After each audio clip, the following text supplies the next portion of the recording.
Hello, everybody, and welcome to our final chapter, our final discussion of the semester. It seems like we just started off on this journey through business communications, and here we are at almost at the end of it. This is the last chapter that we are going to cover, the last topic that we are going to cover.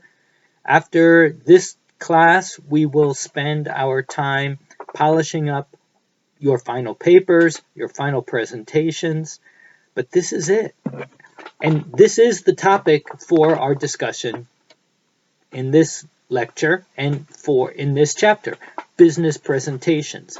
And you will hopefully get some ideas, some pointers about how to make your presentation even better. Now, your presentation is relatively short, 5 to 8 minutes, and it is summarizing and presenting information that by now you should have spent a lot of time researching and information that should be very comfortable to you, very familiar to you.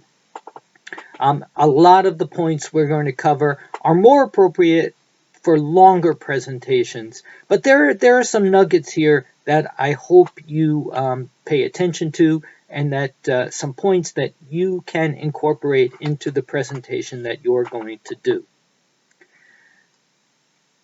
This isn't a class in oral communication. This is a class in business communication, how to communicate in business. And part of the communication in business is learning how to communicate in person, doing presentations.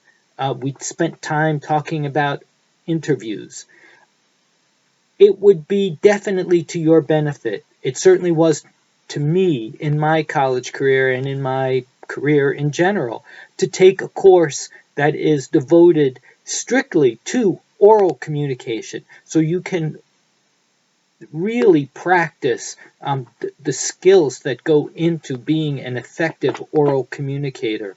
We will spend about an hour in this lecture and maybe another hour talking about these issues. But you could spend a lot more time. And I urge those of you that aren't on your way out the door at the end of this semester to take a class in oral communication, to take a class in public speaking. And even if you are a senior and you're on your way out, there are plenty of non-collegiate public speaking courses. Strong speaking skills, strong oral presentation skills are really important.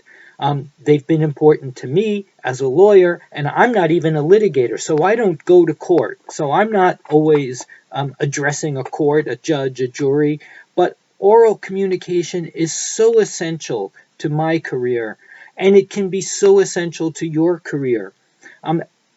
So many employers nowadays want employees who are strong public speakers, who communicate well orally.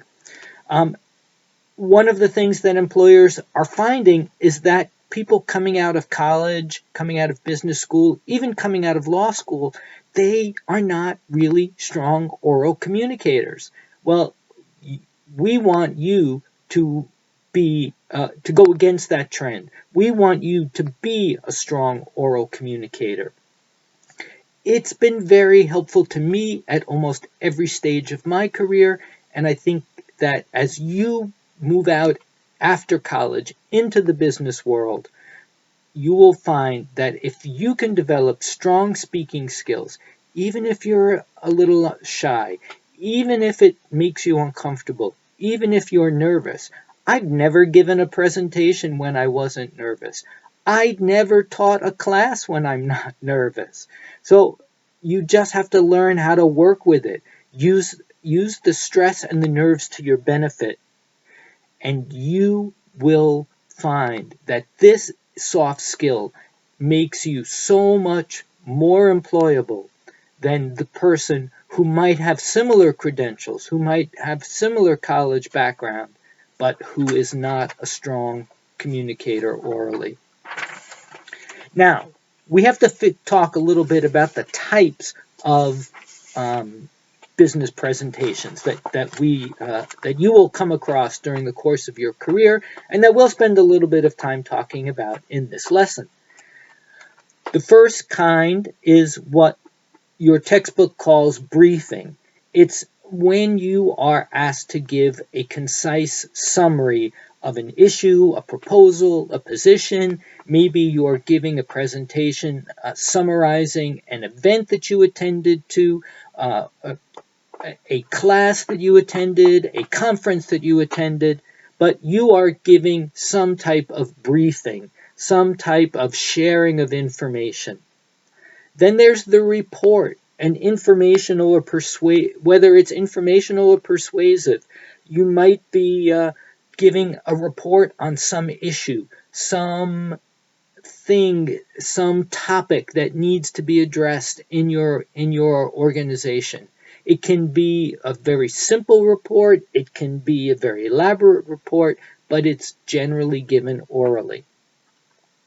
Then we move out into the more elaborate types of presentations.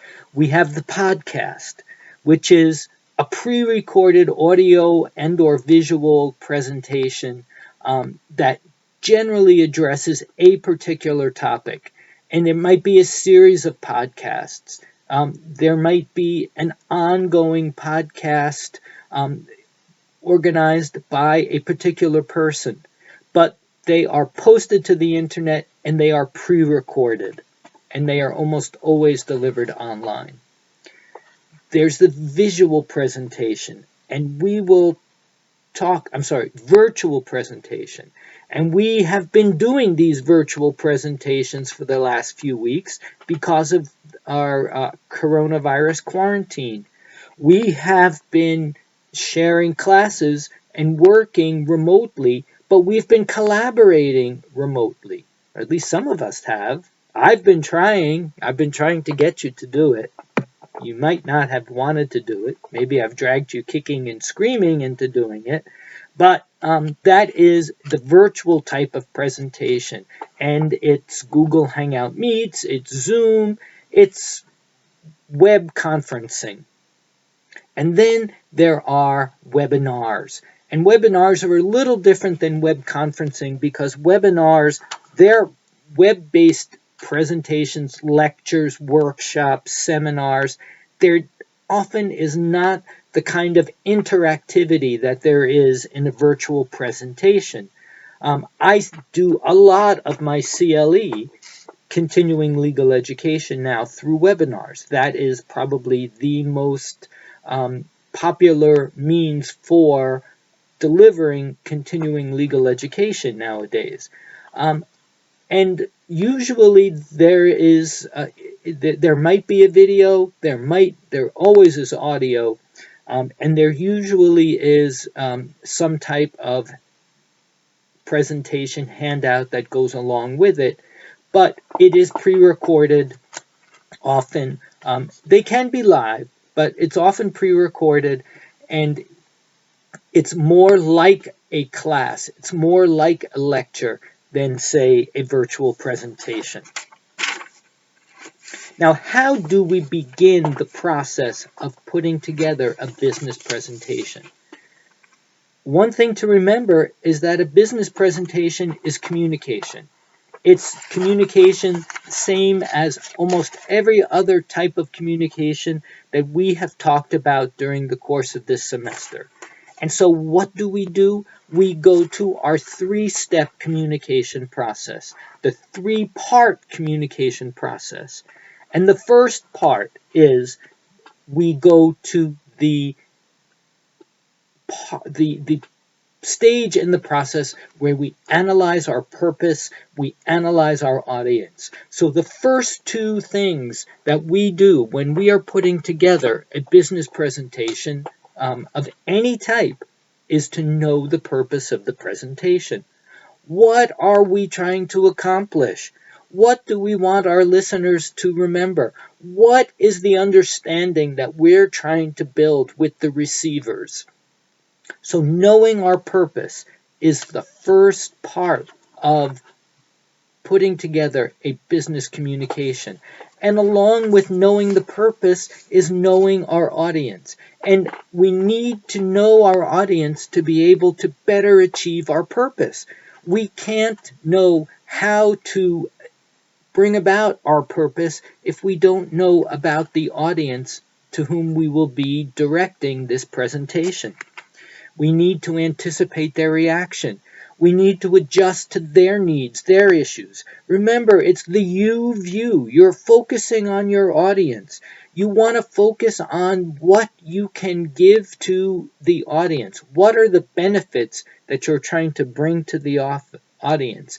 And you choose your type of presentation and your style of presentation based primarily on those two things: what you are trying to accomplish and what is your audience and how will they best be able to receive the message that you are trying to bring. You need to know the receiver, and you need to always have your mind on that you view. Now, when we talk about your audience, we can break audiences for business presentations down generally into four basic rough categories. The first of those categories is the friendly audience, and we all like to do our presentations before friendly audiences, although friendly audiences have their challenges too, because they're often very well informed, and you can't BS a friendly audience because they probably know the topic as well as you do, because they're interested in the topic and they know the topic. There's the neutral audience. They're not negative, not positive. They're neutral. They're there for a reason. They want to be there, but they don't have strong feelings one way or the other. The uninterested or indifferent audience is one of the most challenging audiences. Often people are there because they have to be there. They might not want to be there, and they need much more hand-holding. They need to be brought along much more than, say, a friendly audience. And then there's the hostile audience. The hostile audience can be extremely difficult, but the hostile audience also, with the challenges comes the potential for conversion and the potential for persuasion. And so hostile audiences sometimes are not quite as challenging as the uninterested or the disinterested audience. That's the one that I personally find the most challenging to deal with, because you just never know if you're reaching them or not. You never know, what their response is, because it's all they just sit there and there's no response. So how do you succeed with these audience types? How do you make your presentation work for all of these different audience types? The friendly audience, as I said, is usually the easiest. You can use any type of organizational type. You can involve them in the topic. They know the topic. They probably like the topic. They're there because they want to be there. You can be warm and pleasant and open. You can really make a connection, and a real connection with the friendly audience. And you can use humor. You can use personal anecdotes. You can use experience. You can use a lot of techniques dealing with the friendly audience, because they are friendly and they are committed to the topic already. Now, with the neutral audience, you want to be a little bit more circumspect. You need to always present both sides of an issue. You need to present the pros and the cons. You need to present the problem and the solution.